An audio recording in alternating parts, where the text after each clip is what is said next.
જય હિન્દ. સ્વાગત છે સ્ટુડન્ટ્સ. ગયા લેક્ચરમાં આપણે ચર્ચા કરી હતી કે આઈટીઆઈ ઇલેક્ટ્રિકલ માટે આઈટીઆઈ ઇન્સ્ટ્રક્ટર આઈટીઆઈની જે રિક્રુટમેન્ટ આવી છે ક્લિયર 444 જાહેરાત ક્રમાંક છે.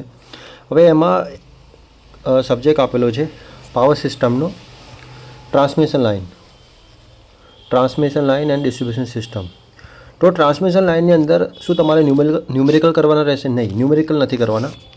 પેપર તમે જોશો, ઇવન તમે 362 નંબરની જે રિક્રુટમેન્ટ આવી હતી એડિશનલ, એમાં પણ મોસ્ટલી 70-80% ફેક્ચ્યુઅલ ડેટા હતા. તો તમારે ખાસ ધ્યાન આપવાનું છે ફેક્ચ્યુઅલ ડેટા પર.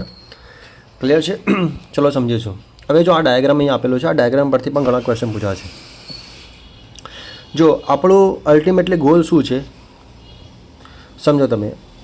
ચલો, આ જે કામ છે કોનું છે? આપણે ગુજરાતની વાત કરીએ, જીએસસીસીએલનું કામ છે. આ કોનું કામ છે? આ જનરેટિંગ સ્ટેશન, એટલે કે અલગ અલગ પાવર પ્લાન્ટ હશે. ક્લિયર છે? ત્યાં શું કરશે? પાવર આપણે જનરેટ કરવાનો છે. હવે એની અલગ અલગ રીતો હશે. ક્લિયર છે? કોલ બેઝ એટલે કે કોલસાથી ચાલતો પ્લાન્ટ હશે. ક્લિયર છે? ન્યુક્લિયર પાવર પ્લાન્ટ એટલે કે એમાં યુરેનિયમ 235-72 તરીકે આપણે ઉપયોગ કરીશું. પછી હાઇડ્રો પાવર પ્લાન્ટમાં આપણે પાણીનો ઉપયોગ કરીશું. ક્લિયર છે? એટલે કે કાઇનેટિક એનર્જીનો આપણે ઉપયોગ કરીશું. પોટેન્શિયલ એનર્જી અને કાઇનેટિક એનર્જીનો આપણે ઉપયોગ કરીશું. ક્લિયર? એવી રીતે વિન્ડ હશે, સોલાર હશે. ક્લિયર છે? તો આપણે દરેક વસ્તુનો આપણે વિસ્તારપૂર્વક ચર્ચા કરીશું. આપણો આજનો જે ટૉપિક છે એ કયો છે? તો ટ્રાન્સમિશન લાઇનનો છે. હવે જો આપણે જનરેટ કરવાનું છે, આપણે વોલ્ટેજ કેટલા કેવીમાં જનરેટ કરીશું? 11 કેવીમાં. હવે આ 11 કેવી શા માટે? સૌથી મોટો ક્વેશ્ચન છે કે આ જનરેટિંગ સ્ટેશનમાં આપણે 11 કેવી જનરેટ કરીએ છીએ આપણે, તો શા માટે 11 કેવી? તો એના માટેના કેટલાક ઇકોનોમિકલી કેટલાક રીઝન છે. જેમ કે આપણે 3.3 6.6 કિલોવોટમાં આપણે જો જનરેટ કરીશું તો ટ્રાન્સફોર્મરની કિંમત વધી જશે. ક્લિયર છે? અને 11 કેવી જે છે એ આપણા માટે કહી શકાય કે એ અનુકૂળતા વધારે ધરાવે છે. અને જો અમુક સ્ટુડન્ટ્સ કે 33 કેવીમાં આપણે જનરેટ કરીશું, હા હાલ પોસિબલ છે, પરંતુ સ્ટાર્ટિંગના પિરિયડમાં તમને ખ્યાલ હશે કે 33 કેવી જે હતું જનરેટિંગ આપણે વોલ્ટેજ જે હતા, જો આપણે 33 કેવી જનરેટ કરીશું તો એનાથી શું થશે કે ઓલ્ટરનેટર જે હશે, ઓલ્ટરનેટરનો કોસ્ટ એટલે ખર્ચો એનો વધી જશે. ક્લિયર છે? તો આપણે શું અલ્ટિમેટલી આપણો જે ગોલ હતો એ શું હતો કે આપણે અહીંયા જનરેટિંગ સ્ટેશનમાંથી અહીંયા સુધી આપણે ઇલેક્ટ્રિસિટી કન્ઝ્યુમર સુધી પહોંચાડવાની છે. ક્લિયર છે? પણ આપણે ઇલેક્ટ્રિસિટી આપણને મળવી જોઈએ, પણ કેવી? તો સસ્તી મળવી જોઈએ. ક્લિયર છે? અને કેવી કે કન્ટિન્યુ આપણે ઇલેક્ટ્રિસિટીનો પ્રોબ્લેમ બહુ રહે છે વિલેજમાં, તો તમને ખ્યાલ હશે, ગામડામાં તો બહુ જ પ્રોબ્લેમ રહે છે. ક્લિયર છે? તો બધી બાબત અહીંયા આપણે નોંધ કરવાની છે. તો એ ખાસ સમજો કે જે ઓલ્ટરનેટર હશે એ સ્ટાર કનેક્ટેડમાં હશે. ક્લિયર છે? ત્યાર પછી તમે જોશો તો પ્રાઇમરી ટ્રાન્સમિશન લાઇન, સૌથી પહેલાં પ્રાઇમરી ટ્રાન્સમિશન લાઇન આવશે. તો પ્રાઇમરી ટ્રાન્સમિશન લાઇનની અંદર જે વોલ્ટેજ રેગ્યુલેશન હોવું જોઈએ, જો અહીંયા તમે જોઈ શકો 10-12% જેટલું વોલ્ટેજ રેગ્યુલેશન છે, પરંતુ તમે અહીંયા લાસ્ટમાં તમે જોઈ શકો છો તો અહીંયા તમે જોઈ શકો છો વોલ્ટેજ રેગ્યુલેશન કેટલું થાય? 5-6% છે. રેડી? તો અહીં તમારે સમજવાનું છે ખાસ. તો અહીંયા આપણે જે પ્રાઇમરી ટ્રાન્સમિશન લાઇનમાં તમે જોશો તો 132 કેવી, 220 કેવી, 400 કેવી, 765 કેવી સુધી આપણે સ્ટેપઅપ કરીશું અહીંયા. ક્લિયર છે? વોલ્ટેજને સ્ટેપઅપ કરીશું અને વોલ્ટેજ રેગ્યુલેશન જેટલું ઓછું થાય એટલું આપણા માટે સારી બાબત છે. તો વોલ્ટેજ રેગ્યુલેશન અહીં તમે જોઈ શકો છો, પરમિસિબલ વોલ્ટેજ રેગ્યુલેશન કેટલું છે? 10-12% છે અહીંયા. હવે જેવું આપણે સ્ટેપઅપ વોલ્ટેજ કરીશું તો જે લોસીસ હશે, I² લોસીસ, એ શું થશે? રિડ્યુસ થઈ જશે.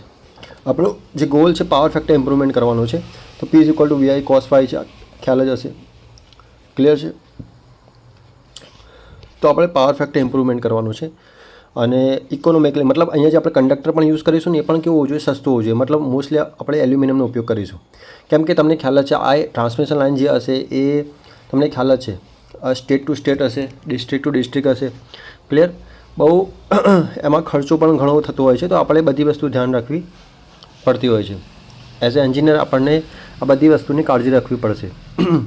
હવે સ્ટેપ અપ ટ્રાન્સફોર્મર જે છે એમાં તમને ખ્યાલ જ છે આપણે પાવર ફેક્ટર ઇમ્પ્રુવમેન્ટ કરીશું અને લોસીસ જેટલા મિનિમાઇઝ થાય એટલો આપણે પ્રયત્ન કરીશું.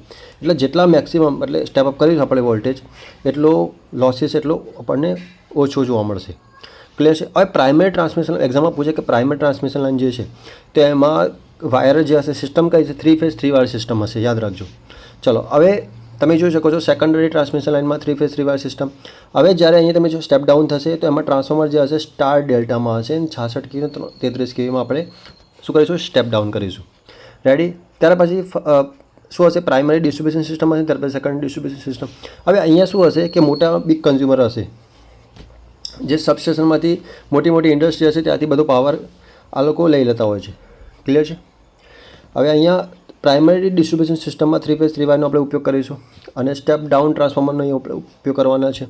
ક્લિયર. પછી સેકન્ડરી ડિસ્ટ્રીબ્યુશન સિસ્ટમ હશે એમાં 3 ફેઝ 4 વાયર સિસ્ટમ હશે, આની પણ આપણે ચર્ચા કરીશું. અને અહીંયા તમે જોઈ શકો છો વોલ્ટેજ રેગ્યુલેશન 5-6% તમને જોવા મળશે. અને ફાઇનલી તમે જોઈ શકો છો અહીંયા એનર્જી મીટર સુધી આપણે લાવવાનું છે ને અહીંયા આપણું જે ડોમેસ્ટિક વાયરિંગ હશે ઘરમાં અને ફાઇનલી આપણે જેટલા બી ઇક્વિપમેન્ટ હશે આપણે બધા યુઝ કરી શકીશું રિલેબલ વ્યવસ્થિત રીતે આપણે યુઝ કરી શકીશું. ચલો હવે આપણે આગળ વધીશું. તો આ ટ્રાન્સમિશન લાઇનમાં જો આપણે સમજો આજે ટ્રાન્સમિશન લાઇનમાં આપણે શું કરીશું તો આપણે શાનો ઉપયોગ કરીશું આપણે તો કંડક્ટરનો ઉપયોગ કરીશું. ક્લિયર. શાનો ઉપયોગ કરીશું આપણે કંડક્ટરનો ઉપયોગ કરીશું. હવે કંડક્ટર અલગ અલગ પ્રકારના તમને જોવા મળશે, અલગ અલગ પ્રકારના કંડક્ટર હશે જેમ કે સોલિડ કંડક્ટર હશે. ક્લિયર. સોલિડ કંડક્ટર તમે જોયું હશે, સોલિડ કંડક્ટર તમને જોવા મળશે. પછી કોમ્પોઝિટ સ્ટેન્ડર્ડ કંડક્ટર હશે. બધા જ પ્રકારના કંડક્ટરની આપણે વાત કરીશું. કયું કંડક્ટર હશે કે જેમાં એની ઇલેક્ટ્રિક ફિલ્ડ યુનિફોર્મ હશે કે નોન યુનિફોર્મ હશે. અમુક કંડક્ટર એવા હશે કે જેની ઇલેક્ટ્રિક ફિલ્ડ હશે યુનિફોર્મ હશે. કોસ્ટ જે છે અમુક કંડક્ટરની એવી હશે કે કોસ્ટ વધારે હશે, અમુક કંડક્ટરની ઓછી હશે. સરફેસ કેવી હશે તો સ્મૂથ હશે. અમુક કંડક્ટર જેમ કે આપણે સ્ટેન્ડર્ડ કંડક્ટરની વાત કરીએ, ચલો આપણે વાત કરીએ ચલો સોલિડ કંડક્ટરની વાત કરીએ તો એની જે સરફેસ હોય છે કેવી રફ સરફેસ હશે. ક્લિયર. રફ સરફેસ હશે એટલે કે નોન યુનિફોર્મ તમને જોવા મળશે. કેવી હશે? નોન યુનિફોર્મ જોવા મળશે, નોન યુનિફોર્મ. ક્લિયર. આ તો તમને બેઝિક ઇન્ફોર્મેશન આપું છું ખાલી. પછી મિકેનિકલ ટેન્શન સ્ટ્રેન્થ એટલે કે મતલબ તમે ખેંચશો તો પણ એમાં કંઈ જલ્દી તૂટી ના જવું જોઈએ એમ.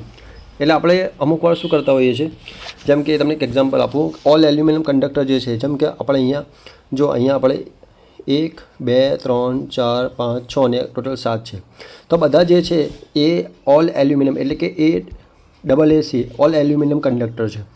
ક્લિયર છે. એમાં આપણે દરેક વસ્તુનું આપણે ખાસ ધ્યાન આપવાનું રહેશે.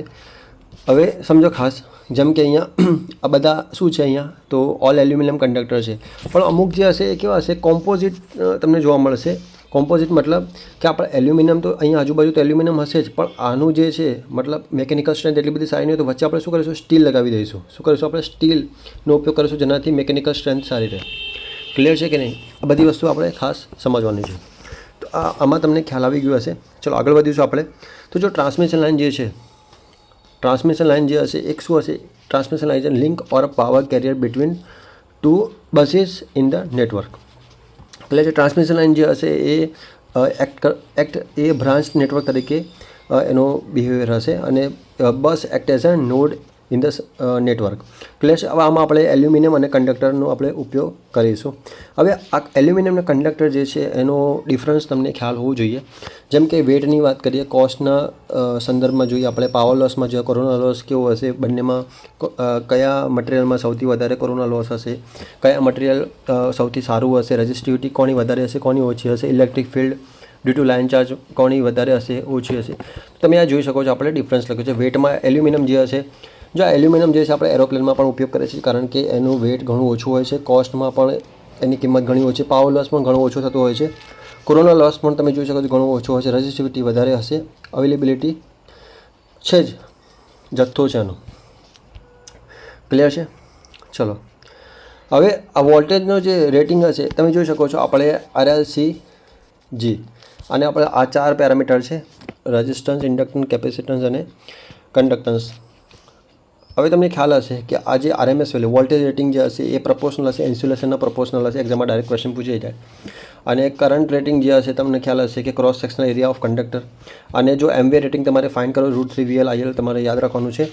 ચલો હવે રેટિંગ જે છે એમાં તમે જોઈ શકો છો થર્મલ લિમિટની આપણે વાત કરી લઈએ તો એમાં તમે ટ્રાન્સમિશન લાઇનમાં જો રેટિંગનું મુખ્ય હેતુ તાપમાનને એક સુરક્ષિત અટકાવવાનું કામ કરે છે. મતલબ એ થર્મલ લિમિટ હોવી જોઈએ, એટલું બધું બી ગરમ ના થવું જોઈએ કે શું થાય કંડક્ટર જે હશે પીગળી જાય. ક્લિયર. ત્યાર પછી તમે જોશો કરંટ અને રેઝિસ્ટન્સની આપણે વાત કરીએ તો એમાં જો કરંટ વધશે તો રેઝિસ્ટન્સ બી વધવાનો છે. મતલબ શું થયો, અલ્ટિમેટલી થશે શું આમાં, તો I2R લોસીસ તમને જોવા મળશે. આ ના થવું જોઈએ એટલું બધું. ચલો હવે ડિઝાયરેબલ કેરેક્ટરિસ્ટિક્સની આપણે વાત કરી લઈએ ફટાફટ. ચલો આપણે ડિઝાયરેબલ કેરેક્ટરિસ્ટિક્સ જે હશે એમાં તમે જોઈ શકો છો એટલે એફિશિયન્સીની આપણે વાત કરીએ, પાવર લોસ ઓછો થાય અને એફિશિયન્સી સીધી વસ્તુ છે. જો પાવર લોસ જેટલો ઓછો થશે એટલું એફિશિયન્સીના અંદર તમને વધારો જોવા મળશે. અને યાદ રાખજો, વોલ્ટેજ ડ્રોપ જેટલો શક્ય હોય તેટલો ઓછો થાય એવું આપણે પ્રયત્ન કરવાનો છે ટ્રાન્સમિશન લાઇનમાં. યાદ રાખો ખાસ. ડાયલેક્ટ્રિક બ્રેકડાઉન કોને કહીશું આ ખાસ સમજો. આ બધું અમુક વસ્તુ કેવી કે આ ખબર નથી હોતી. આપણે આ બધા વર્ડ જે છે આપણે સાંભળીએ છીએ અને સૂત્ર યાદ કરી લઈએ છીએ, પરંતુ આ વસ્તુ સમજવી જરૂરી છે. જો આનો મતલબ શું થાય, આ એક ઘટના છે, આ એક એવી ઘટના છે જેમાં હાઈ ઇલેક્ટ્રિક ફિલ્ડના કારણે ડાયલેક્ટ્રિક મીડિયમ એટલે કે અવાહક મુક્ત ચાર્જ ઉત્પન્ન કરવા લાગે છે, તેમાંથી વહન શરૂ થઈ જાય છે. બરાબર, કે જેમાં હાઈ ઇલેક્ટ્રિક ફિલ્ડના કારણે શું થશે, કોઈ મીડિયમ ડાયલેક્ટ્રિક મીડિયમ એટલે કે મુક્ત ચાર્જ એમાં ઉત્પન્ન થવા લાગશે અને તેમાંથી શું થશે, ચાર્જ વહન થવાના શરૂ થઈ જાય છે. મતલબ કન્ડક્શન શરૂ થઈ જાય છે એમ કહી શકાય આપણે. તો આ ડાયલેક્ટ્રિક બ્રેકડાઉન આપણે કહી શકીએ. ડાયલેક્ટ્રિક સ્ટ્રેન્થની વાત કરીએ તો કોઈ પણ કંડક્ટર જે હશે મેક્સિમમ ઇલેક્ટ્રિક ફિલ્ડ સહન કરી શકે તેને શું કહીશું, ડાયલેક્ટ્રિક સ્ટ્રેન્થ કહીશું. ક્લિયર છે. આપણે કહીએ છીએ કે આ કંડક્ટરની ડાયલેક્ટ્રિક સ્ટ્રેન્થ વધારે છે, આ કંડક્ટરની ડાયલેક્ટ્રિક સ્ટ્રેન્થ ઓછી છે, આપણે વાત કરીએ છીએ રીતની. તો અહીંયા તમે જોઈ શકો છો કેટલી હશે, તો 21.2. આ પણ ક્વેશ્ચન પૂછાઈ ગયો છે. RMS પણ સેન્ટીમીટર યાદ રાખજો ડાયલેક્ટ્રિક સ્ટ્રેન્થ વિશે. લીકેજ કરંટ તો ઇન્સ્યુલેટરમાં બ્રેકડાઉન થઈ જતું હોય ત્યારે તમને ખ્યાલ છે ટાવરમાંથી શું થશે, લીકેજ કરંટ ફ્લો થતો હોય છે. ચલો યાદ રાખવા માટે ખાસ અહીંયા એક બાબત છે કે ટ્રાન્સમિશન લાઇન જે હશે હંમેશા સ્ટાર કનેક્શનમાં ગણવામાં આવે છે. ઇમ્પોર્ટન્ટ છે, યાદ રાખજો. કારણ તમને બતાવું છું, કારણ તમને સમજાવું છું કારણ શું છે અહીંયા. તો જો કારણ શું હશે કે સ્ટાર કનેક્શનમાં ફેઝ વોલ્ટેજ લાઇન વોલ્ટેજના રૂટ થ્રુ ગણો કેવું હશે, ઓછો હશે. એટલે આપણે આ રીતે લખીએ VPH એટલે કે ફેઝ વોલ્ટેજ બરાબર VL/√3 આપણે લખીએ છીએ.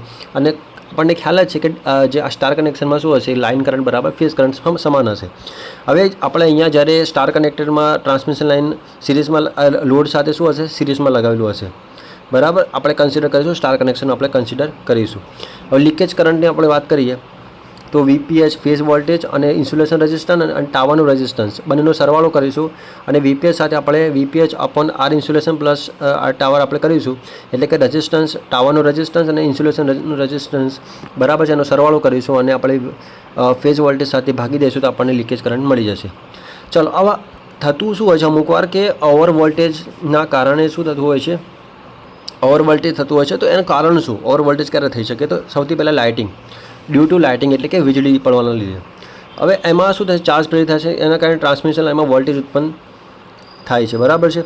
હવે આમાં એક યાદ રાખવાનું કે 345 કિલો વોલ્ટથી ઓછા વોલ્ટેજ માટે આપણે ઇન્સ્યુલેશન લેવાનું. ઓવર વોલ્ટેજ એટલે કે આપણે એવું નક્કી કર્યું છે કે ભાઈ 345 kVથી ઓછા વોલ્ટેજ માટે તે ઇન્સ્યુલેશન લેવલ વીજળીના ઓવર વોલ્ટેજના આધારે નક્કી થાય છે. હવે આપણે અહીંયા જો લાઇટિંગ જ્યારે થશે અહીંયા તો સૌથી ટોપ કંડક્ટર જે હશે તેના પર તમને જોવા મળશે. ક્લિયર છે. અને અહીંયા આપણે આગળ વાત કરીએ તો સ્વિચિંગની વાત કરીએ. બરાબર, આ યાદ રાખજો 345 kVથી ઓછા વોલ્ટેજ માટે જ ઇન્સ્યુલેશન લેવલ વીજળીના ઓવર વોલ્ટેજના આધારે નક્કી થાય છે. યાદ રાખજો ખાસ. અને ડ્યુ ટુ સ્વિચિંગની વાત કરીએ કે સર્કિટ દેખો, જ્યારે સર્કિટ બ્રેકર ઓપન થશે ને ત્યારે કેપેસિટર તરીકે કામ કરશે. બરાબર, અને તે લાઇન ઇન્ડક્ટન્સ સાથે શું કરશે ભાઈ, LC ઓસિલેટર બનાવે છે. યાદ રાખજો, ખાસ વસ્તુ યાદ રાખજો. ડ્યુ ટુ સ્વિચિંગ, એક તો સ્વિચિંગ હશે ને બીજું શું હશે, ડ્યુ ટુ લાઇટિંગ. ક્લિયર છે. હવે જો ખાસ સમજો તો અહીંયા તમે જોઈ શકો છો V બરાબર VS 1 - cos ઓમેગા t. હવે ઓમેગા બરાબર શું 1/√LC થશે. તો મેક્સિમમ વોલ્ટેજ જે હશે 2 × VS થશે, એ તમને જોવા મળશે. એ ક્યારે થશે, તો ઓમેગા 0t બરાબર પાઈ થાય ત્યારે તમને આ મેક્સિમમ વોલ્ટેજ તમને જોવા મળશે.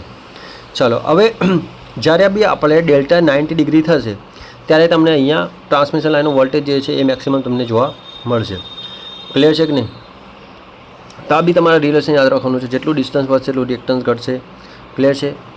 આ તમારે ખાસ પાવર સિસ્ટમના અહીંયા મુખ્ય ઘટકની વાત કરીએ. જો ખાસ સમજો, લાઇન હશે પહેલાં, પછી ફીડર તમને જોવા મળશે, પછી ડિસ્ટ્રીબ્યુટર તમને જોવા મળશે. આ ખાસ સમજવાનું છે.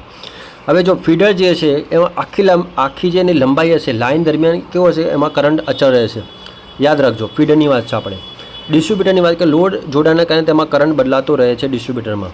ચલો, અને પાવર એંગલ, તો આ શું કરશે, સ્ટેબિલિટી જાળવવા માટે ટ્રાન્સમિશન લાઇનમાં, અને એનો 30 ડિગ્રીથી લઈને 45 ડિગ્રી સુધી આપણે એંગલ ઓપરેટ થાય છે.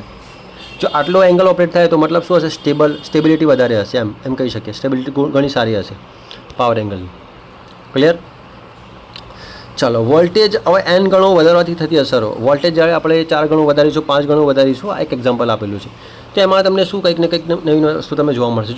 જો પાવર મટીરિયલ અને લાઇનની લંબાઈ સમાન હોય, પાવર મટીરિયલ અને લાઇનની લંબાઈ જો કદાચ સમાન હોય, તમને એવું લાગે તો n ગણું વધારીશું. n ગણું વધારવા માટે આપણે શું કરીશું? તો જો ક્રોસ સેક્શન એરિયા, જ્યારે જે વાહક જે છે એનો આપણે આરસીનો વિસ્તાર જે છે એ 1/n ગણું થઈ જાય છે, એટલે કે ઘટે છે. યાદ રાખજો, ક્રોસ સેક્શન એરિયાની વાત કરીએ છીએ આપણે. પછી જો જ્યારે આ કન્ડિશન થાય ને, n ગણું વધારવામાં આવે ત્યારે ક્રોસ સેક્શનલ એરિયાની અંદર તમે જો n ગણો થઈ જતો હોય છે, આરસીનો વિસ્તાર 1/n ગણો થઈ જતો હોય છે. આ એમ સમજાવવા માગે છે. અને એટલે કોન્સ્ટન્ટ લોસ હશે તો આ લોસ અચળ રાખવું હોય ને, રેઝિસ્ટન્સમાં તમને આ ગુણોત્તરમાં તમને જોવા મળશે. બરાબર છે? કોન્સ્ટન્ટ લોસ માટે જે છે, જો I2R લોસ અચળ રાખવું હોય તો રેઝિસ્ટન્સનો ગુણોત્તર કેટલો હોવો જોઈએ? પરીક્ષામાં પૂછાય તો R1/R2 = 1/n² જેટલો હોવો જોઈએ. બરાબર? બધા ફેક્ચ્યુઅલ ડેટા પરીક્ષામાં પૂછાઈ ગયા છે ઓલરેડી. આ SSCની એક્ઝામમાં પૂછાયા છે અમુક ડેટા, અમુક જે છે એ બીજા કોઈ સ્ટેટની અંદર પૂછાઈ ગયેલા ડેટા છે, પણ કામના છે, યાદ રાખજો. ચલો, હવે આ પર યુનિટ વેલ્યુ જે છે અને ખાલી સૂત્ર યાદ રાખો ને, પરીક્ષામાં ડાયરેક્ટ પૂછી actual value upon base value.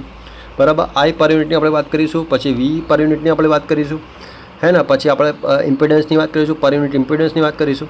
તો I actual upon I base, બધામાં સિમિલર ફોર્મ્યુલા છે. V actual upon V base અને પર યુનિટ ઇમ્પિડન્સ એટલે ZPU upon Z actual upon Z base. યાદ રાખજો. હવે Z એકચ્યુઅલ એટલે કે રિયલ શું થશે? R actual upon plus J X actual એટલે કે આપણે આ શું છે? તો રિએક્ટન્સ. જો આ રેઝિસ્ટન્સ છે ને, આ રિએક્ટન્સ છે. ક્લિયર? ચાલો, પછી SPU એટલે એસનો મતલબ શું થાય? અહીંયા પાવર કહીશું આપણે. એમ્પિયર, વોલ્ટ ઇન્ટુ એમ્પિયર પણ કહી શકાય અથવા પાવર પણ કહી શકાય. ચલો, આગળ વાત કરીશું આપણે. ખાસ સમજો. જો આ જનરેટિંગ સ્ટેશનમાં તમે જોયો હશે તો સ્ટાર કનેક્ટેડ હશે. એમાં આર્મેચર જે હશે તે અહીંયા તમને જોવા મળશે. સ્ટાર કનેક્શનમાં ઘણા બધા ફાયદા તમને જોવા મળશે અહીંયા. તો અહીંયા તમને જુઓ, ડ્યુ ટુ બલ્ક પાવર, ખૂબ જ વધારે પાવર જે હશે જનરેશન કરીશું, its armature winding is place on stator. બરાબર? આ યાદ રાખજો ખાલી. હવે જો આ જે તમે ડાયાગ્રામ તમે કદાચ જોયું હશે, આવો